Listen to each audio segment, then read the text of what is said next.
Have you ever dated someone, thinking they're supportive of you being a queer vegan feminist, only to find them defending Jordan Peterson a few months down the road? That phenomenon has a name: woke fishing. If you're liberal leaning and have spent any time in the online dating world, chances are you have some experience of woke fishing.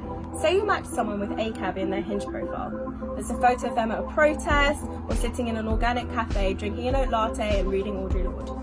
It could be that they're really into civil rights and environmentally friendly dairy swaps.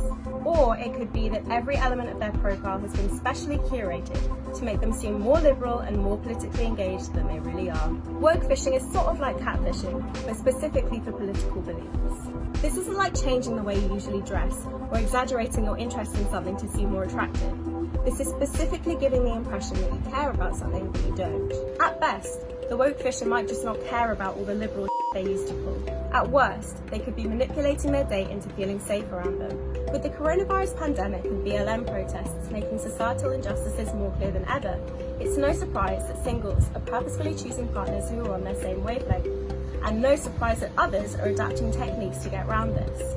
One 23-year-old interviewee told Vice that on a first date with a guy he was seeing, they'd spoken about racism in the UK and had discussed diversifying the curriculum in the following weeks.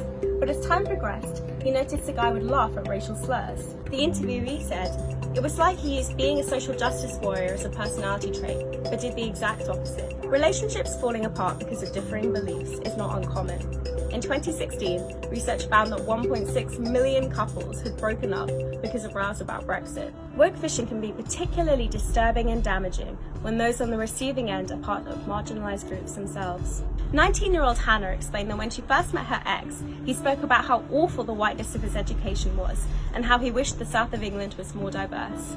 Then one day he introduced her to his home friends as his dirty Arab girlfriend and passed the incident off as a joke. Later, he sat her down and explained that he used to be involved in Nazi groups. He hadn't wanted to marry a non-white person because he thought, quote, mixed-race children were impure.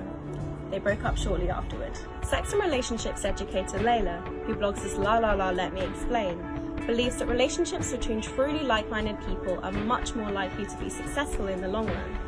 She explains, for people who understand that political beliefs affect human rights, it is unlikely a healthy relationship could be sustained with someone whose values don't align with theirs. Everyone amplifies or tones down parts of their personality when they're first seeing someone. That's normal. But pretending to believe in certain values when you really don't is straight up weirdo behaviour. But also, if you're a woke fish, it might genuinely be worth considering. Why do I hold views that I'm too ashamed to publicly express?